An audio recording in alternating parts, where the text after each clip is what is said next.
the kitchen, and the streets in the sheets, cheeks in the sheets. That's all the men want.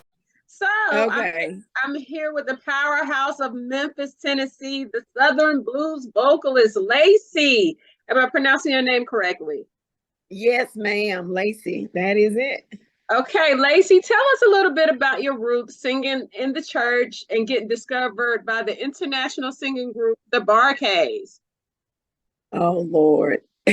Well, of course, I've been, like you say, the singing in the church. I think that's a story that everybody has, pretty much the ones that has that, soulful stuff. So okay, and then from there, just singing in schools and things like that. And then I started to sing around Memphis in like various clubs, Isaac Hayes, on Bill Street, and then I think I met Archie Love. He's actually one of the Barkays members, and he just asked if he said he wanted to record.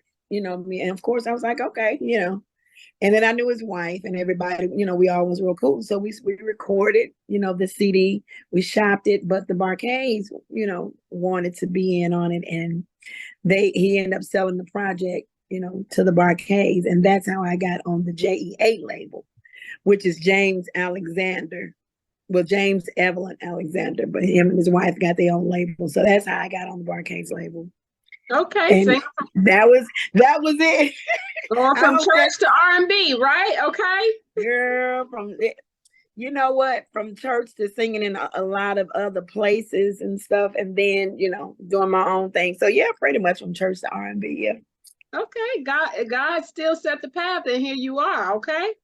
Yes, ma'am. Yes, I totally agree. Thank you. You're welcome. And that was one of my questions. You were signed before LACEE's group. What lessons did you learn early in your career that helped to sculpt your label now? I mean, when you say to help to sculpt it, what you talking about? What are we speaking on? So I'm trying to see. I can even see. That's okay. Girl, look, I'm trying to see.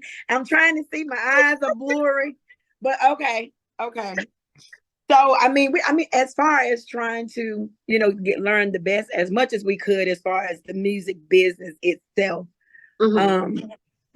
We learn how to. I pretty much learned how to, and pretty much run my own, situation after watching and being around Archie and the Barkays and and things like that. Then once I met Jerry, I really, everything else kind of fell in line as far as trying to learn how to process, do all the recording, how, to do the interviews, how to, write my music and, and I learned a lot, you know what I'm saying? But then it also goes back to as far as my childhood as well, because I was writing songs when I was 5 and 6. Wow. I mean, it was just, when I say writing, not just writing, but I was thinking of stuff, I think at 8 years old, I wrote my very first song called Song Singer. Anyway, song maker. So I pretty much knew how to do, and when I got into the Barkays, after I left them, I pretty much knew how to handle everything and how to run my business like I wanted it to be ran. But it's tricky out here. Mm-hmm. I agree. The business is tricky. You definitely have to.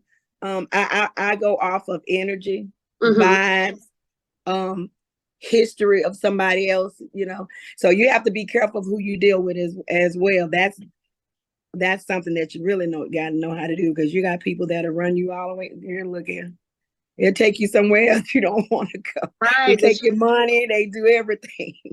They get all your rights to your music, your recordings, and I'm telling you, you'll be around here stuck with it if you don't know how to do your BMI, your ASCAP, or whatever, and your percentages, and you got to know how to do all of that. You got to know what's fair, and it's just, if you wrote your song, that's yours. You know what I'm saying? But then you also want to be fair. If you're not putting in money as far as still, and of course you want to kind of give people some sort of percentage of whatever you do. But it's a lot in trying to work that business out and then sculpt it into what you want it to be. You know what I'm saying? Mm-hmm. Well, you've done an outstanding job because here you are almost like you started very young, but the lessons that you learned and that's got you here over decades, not just one or two. If we want to have a documented decade, like three Oh, girl. decades. Oh, So your yeah, I'm longevity. starting to just get into the age bracket Oh, now. okay, we go back, okay? So, but your talent speaks to that. When you sing, people know, okay, you have that fire that's from back in the day. That's not just something new. You want to jump on the track, make something quick and hop off. This is the sensual stuff, Right. the love songs that we grew up on. And speaking of that, you Yeah. performed with mega award winning artists that graced the stage. I mean, you graced the stage with legends like Bobby Womack, Glenn Jones, Howard Hewitt, Lenny Williams, Yeah. Shirley Caesar. Like what? Shirley Caesar? What was that experience? Yeah. Because I started off in gospel. Honestly, I started off in gospel, and we were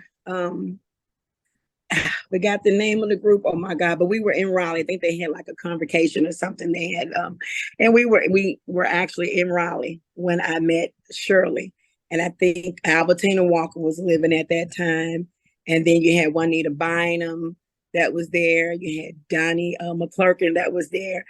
So I got a chance to see a lot of these people be in the same area or in the same building or on the same show with these people, but I was actually singing with some other folks, when that happened. So we all came as a gospel group, and that's how, I got a chance to be amongst them. But then when I realized I wasn't making no money, Ooh, yeah, I decided to go and try to figure out where to go get them. you got the money, girl. So, and now you writing and you I have wanted to make money like everybody else, right.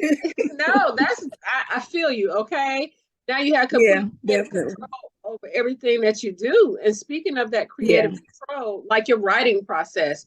Now, here's a question: do yeah. you think heartbreak music makes the best songs? Nowadays, no. Mhm. And why you say that? Mm, because I mean, everything is so it's fast paced. The younger generation nowadays is more into the hip hop, the fast paced music, the lyrics that it's saying, and there are a lot of them not really into the real slow heartbreak music. It's enough depression going on as it is. So Right. I mean, we basically want to, kind of be upbeat. So I think the more of the upbeat is better.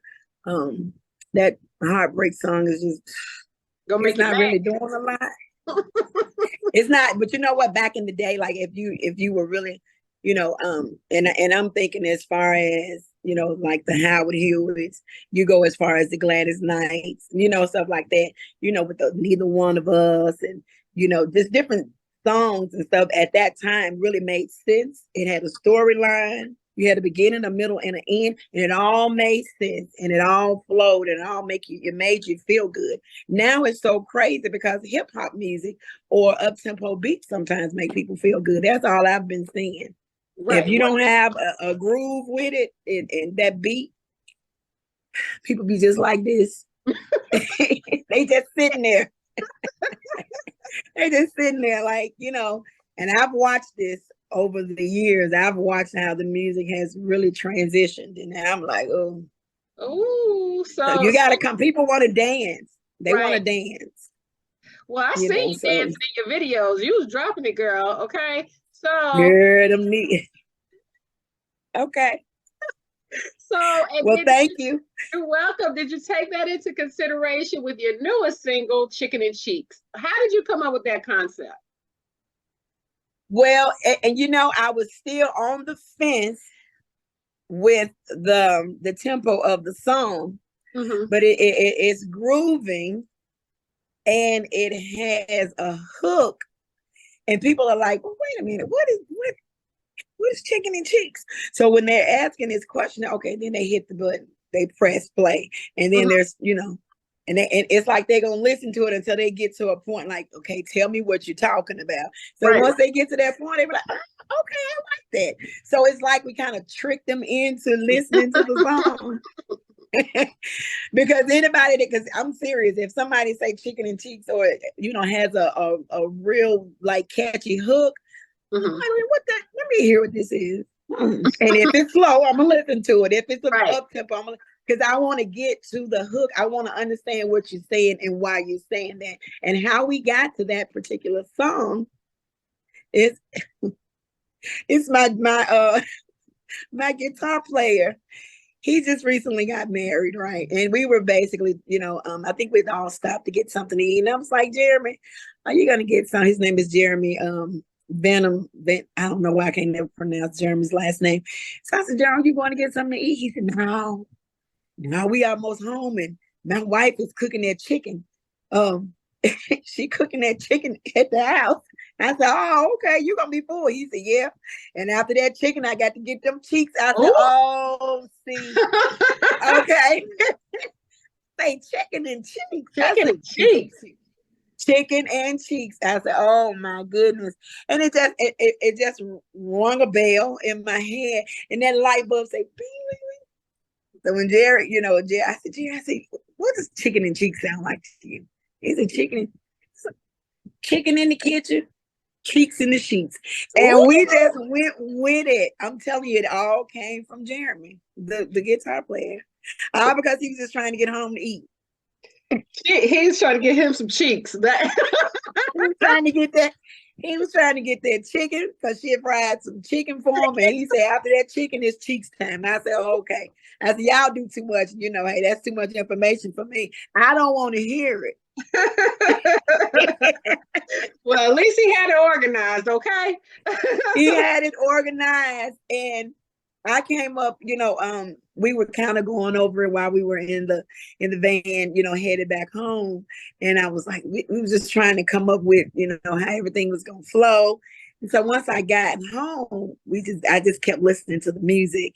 And I just started to, just to write the song. I just went according to how I felt about it and what storyline would I have when it comes to chicken and cheeks. So the main thing is you got the chicken in the kitchen cooking, and then what's next? I mean, you're just trying to, you know what I'm saying? Right. If you're married or got your husband or something, a man or whatever that's there, and he's a good man, he comes home, he pays the bills, he brings that money, I mean, you do the same thing, and he'll do the same thing for you.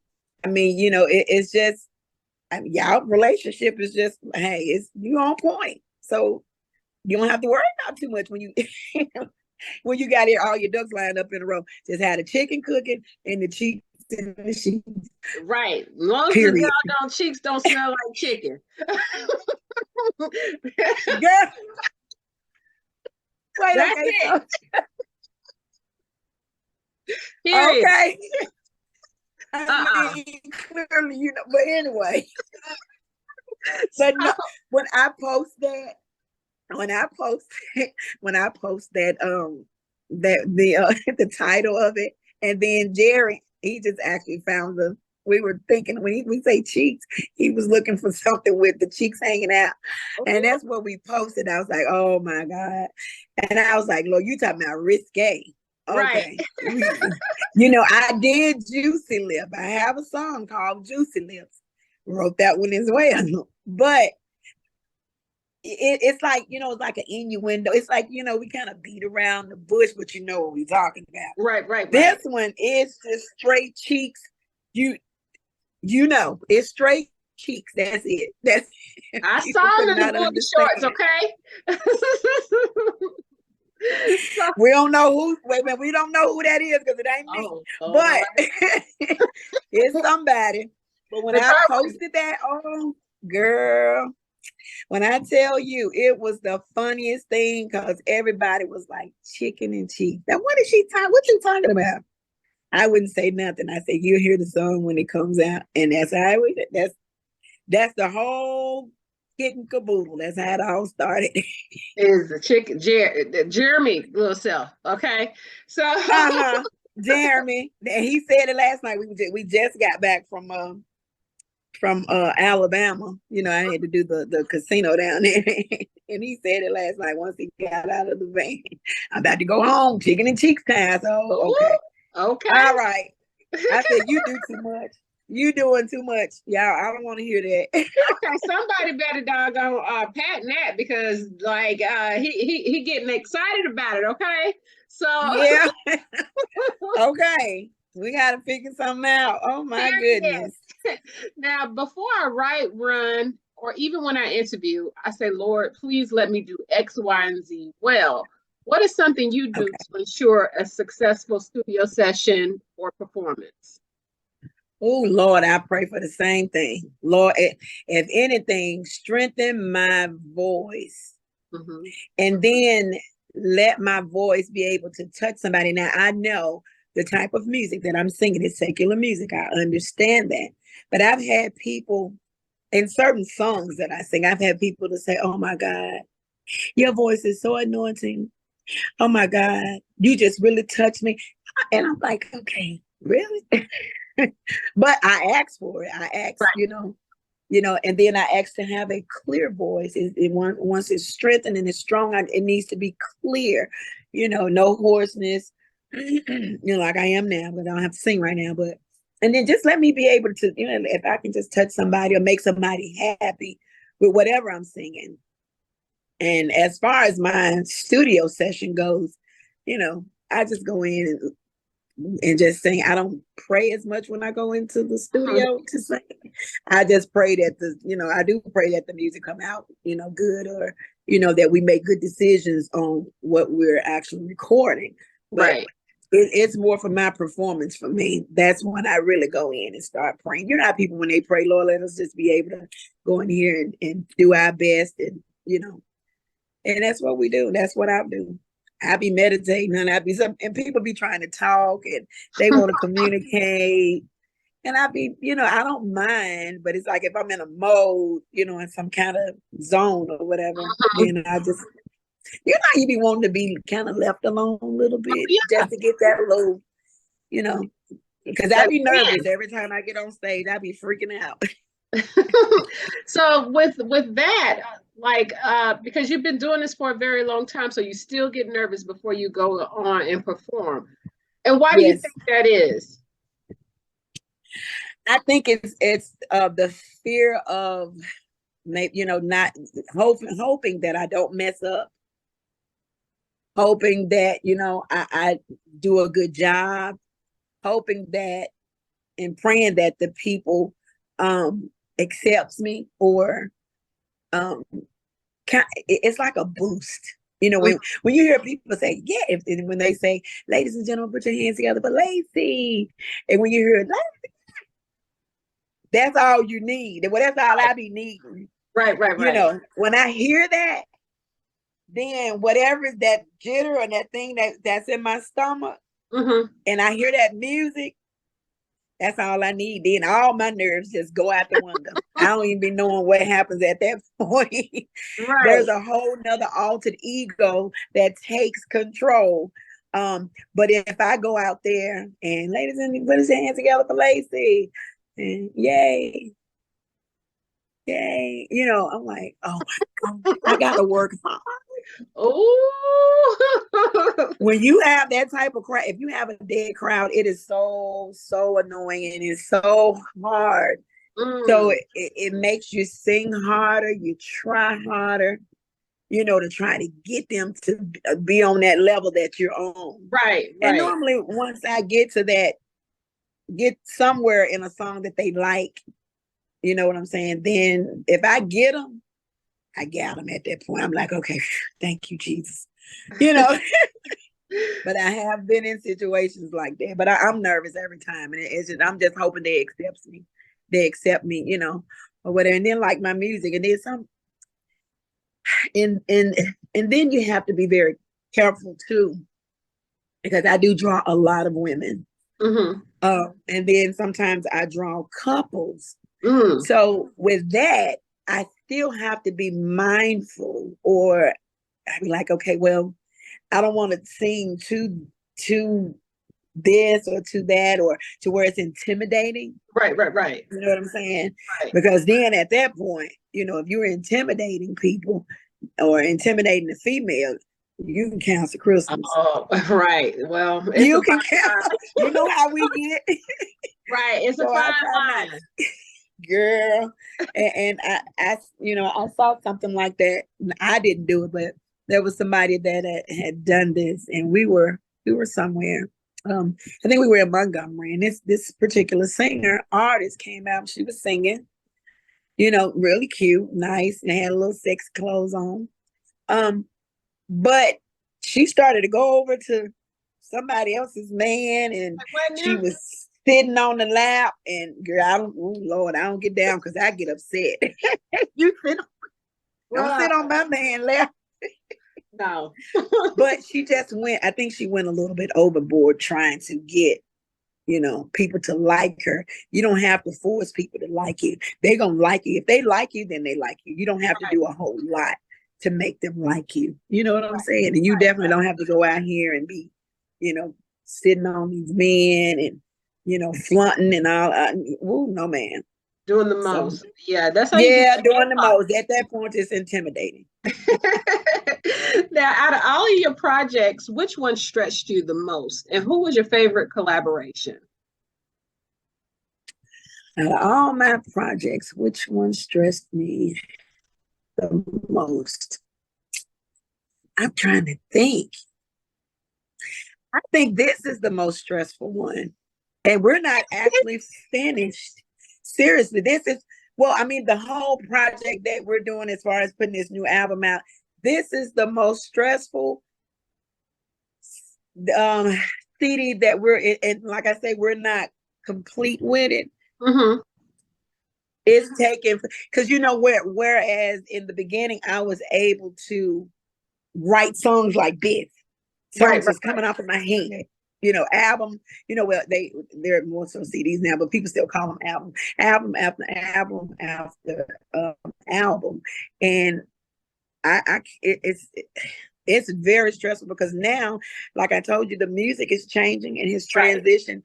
So now you're trying to figure out what to go with next, or what's the best song we can go with, or what's the best tempo, and then we're constantly studying, and studying and looking and see what people are liking, and we're understanding that it's a younger generation. So how do I get to the younger generation? How do I get them to like what I do? We know the older crew likes it. So what about the younger? We're talking about the 25s and the 20s and even the babies that we. They like it stressful. too. They like it too. My daughter loves traditional, both of them, traditional R&B music. So they listen to it too, although they don't talk about it online or whatever, but it's on their playlist. and it's just certain people that they like, certain songs that triggers, they be like, oh, I like that, or that. And most of the time they may be laughing. Some of the songs may be funny to them, or some of it makes sense. So now we're in a situation, we're trying to figure out what's the best options, what are the best songs, what what music can we use, to make everything, So this is the most stressful project out of everything. I'm just gonna be honest. It is. That's why we're not finished. That's why it's taking so long. So how many singles do you have? Oh, Lord, out? Yes. Oh, let me see. We got Work It. We got Thick Girl Love. We got You Don't Need It. We got Kush Kush. And now so it's 5 singles that are out. Yeah. I heard the Kush Kush. I think I've heard all the singles. Once I went onto your YouTube. So you do appeal to the younger generation. I feel like and the titles are there too. So are you just more insecure? Because girl, you got some vocals, okay? And you know what? I don't know. It's just the music choice that's making me a little insecure about it, because it's just a choice of music. Vocally, I think I'm very comfortable. It's just trying to, get that music across to, other listeners or other people that has not listened to this music, or, just trying to attract more attention in the younger generation. So I think that's what really gets, it's it's kind of stressful. So I'm like, I don't know what they like, but then I do know they like this music, but they don't like all of it. They are very picky. They're very picky, but you have like that. And I know when you're creative and with strong vocals like yourself, you don't want to be compared to anybody else with your range, but you have chords like Angie Stone, or what's the oh yes, Shirley Murdoch, Karen White, and Shirley Brown. So like when I hear your vocals, it's definitely very reminiscent of strong R&B. So then with that, what more can you offer the music industry? You know what I'm saying? Well, if we look at everything on a different perspective as far as the vocals, it ain't even about singing anymore. Right. And I'm and I'm saying to myself, because back, like I said, back then, or even farther back then, man, she can sing. People would sign you immediately when you had those vocals. This genre, just carry a tune. If you can just hum, just make it sound like you can sing, you can get a CD out. You can get some music out here in this play. You don't even have to be able. It is not about what your vocal abilities are anymore. Right. It's not about singing anymore, and that's when it becomes more stressful, because you got half the people. You got a lot of people out here that are not singers. Right. They just play around, and it's a little irritating, because you'd be like, well, how did this happen? How y'all letting this happen when they cannot carry a note, not even to the bank, okay, and cash it in? I can't take it. I'm serious. But they are here. They are out here, and they are singing, and they are making money. Right. Seriously. So whereas I don't knock what I can do, because I know my skills and I know my talent. I know what I'm capable of. But then when you start looking at people that can't sing, that just come up in here and just, it's almost like a slap in the face. You know what I'm saying? Like, I did all of this for nothing. You mean to tell me I could have just thrown something together and just came on out here and just did it? But then when I first came out here, it was not about the lack of something. You had to be able to sing. That's right. In order to, to be with the best of them, in order to be considered or even be thought of, like, oh, she can sing. Now you don't even have to be able to do nothing. You ain't got to be able to just go ahead and get you find your track on YouTube and hum it, make sure it's a Southern Soul look beat or whatever, and do whatever you're gonna do with it, and go and put it on out. You can put it out on social media, because you don't have to worry about radio either. Well, you're talented. TikTok. I'm sorry. TikTok don't get it. All you need is social media, and put it on TikTok and Facebook. You don't even need radio anymore. You don't, but I feel like with your level of talent, you got line music out. Everybody can't make line music. Like, I've seen your videos, so you have so many Please. to potentials with your Yeah. singing. I feel like if there was one avenue that you could take with your music, what would that be?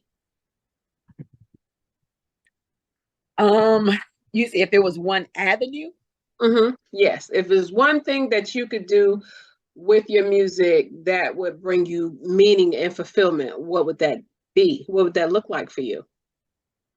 hmm, I think if I could just get this music to pretty much cross over and get in a bigger market,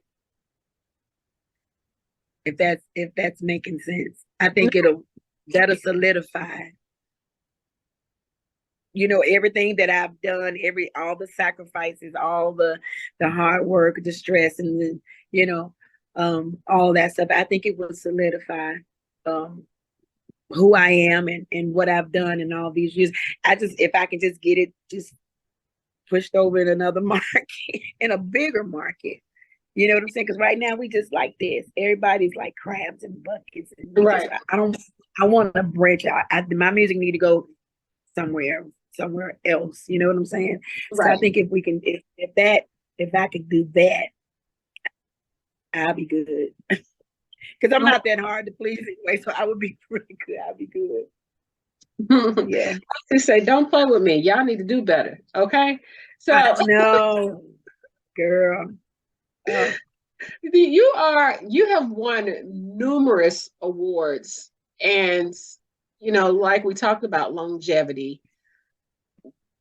Do you think you've met your legacy, like what you're supposed to be doing in life? Is it the music? It's definitely the music. Definitely. This is what I'm supposed to be doing. This is what I was, excuse me, my voice is crazy. This is what I was born to do. That's right. Yeah. Because if it wasn't, then I think if I wouldn't be able to sing, or I would probably be somewhere else doing something different. But I got this voice, and God gave me this voice for a reason. Right. And I'm sure He gives a lot of other. There are millions of people out here that has a voice. I'm not, or whatever, but some of them don't use it. But I tend to use mine to the best of my ability. So that I think I was born to do this, and I think I'm leaving behind a legacy as I can, keep going and going and going. I think I would definitely be leaving behind a legacy. It'll be to a point, other generations will come in. Oh, there used to be this lady named LACEE that sung this, because we got the songs, we got the grooves, we got the juicy lips, we got the move something, and I think those songs will forever be played. And then you'll have other generations that'll come up and say, you remember her? Yeah. Girl, she a legend. I can see it. I can see it. So I think I am leaving behind a legacy, but I still got a lot of work though. I got a whole lot of work before all that gets to that point. Well, you're doing it. So yeah. I have two more questions. When can we expect the album? You got an extended album now. What is it? Extended play? Like you have 5 singles out, and and okay, now listen to this. I know I'm gonna be brief at it. So with the singles, for some reason or another, that's all that's happening. Singles are being released. This is so. When I tell you the industry, this genre has changed. I don't know how. I can't speak on other genres, but this one, it's a single almost every other month. A new single is coming out. Somebody's just putting out singles. Nobody's putting out like full length CDs, with the 10 to 12, maybe 14 songs. It's always the, singles. So we were like, okay, everybody, they putting out singles. So is that the new norm now? Just putting singles out? Is that it? So that's what we've done. And it is lengthy, huh? We are gonna release the album, but and then and I tell Jerry all the time, I say, well, by the time we release the album, all those songs, we ain't gonna have nothing new for them here, because they're gonna be heard all the singles on there. I guess we'll just put them all on one CD and like we're supposed to, and be done with it. And I don't know exactly, I don't have a definite date, but I'm thinking by June, well, before my birthday, and I'm gonna say July 1st, but it's gonna be out before July 1st. What's the name of the album? You know what?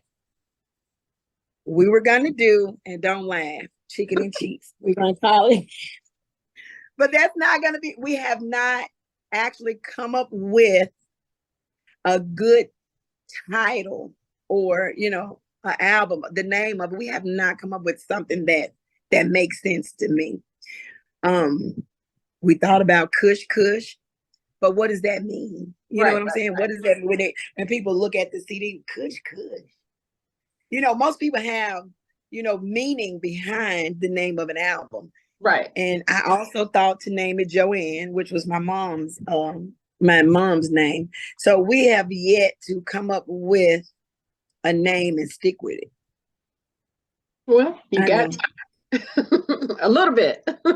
Girl, I got about 7 single CDs out, 6 CDs, 7, I think. I'm losing count.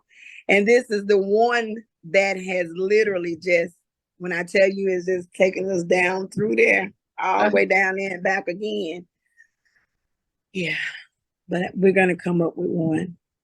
That's okay. It definitely won't be no Chicken and Cheeks, though. I am really going for, I want to do Joanne, but, we got, I don't know. I've had several different titles on my other CDs. I know I'm going to have to come up with something that makes sense. And then it depends on all my songs. I got to go back and start listening to all those songs again. I'm going to come up with something. I don't know. Pray for us as we go forward here. I will pray. I will pray for you, girl. Okay. So yours following. I'm telling you, this is the most stressful project ever. But anyway, go ahead. I'm sorry. Cutting you off. No, that's okay. I was saying, well, number one, it's stressful, but once you're done, it's all gonna make sense. And my last question is, where do viewers follow you and download your music? Now they can definitely follow me on all the digital platforms. And they can download music from I think it's the iTunes, CD Baby, and the best way to keep a man, the best way to get to that heart is through a stone. Well, so I took my dad's advice and I came up with something like this. If you wanna know how I keep our love alive, I make sure I keep him satisfied. Don't get me wrong, it's not a one-way street. A man is not selfish, no, he does the same for me. When he gets home, the house is clean, his food is on the table, with his ice cold drink. I know he's tired from working all day. Oh, yeah. As long as he's bringing the money, I'll take that stress away. I got his chicken in the kitchen, and his chicken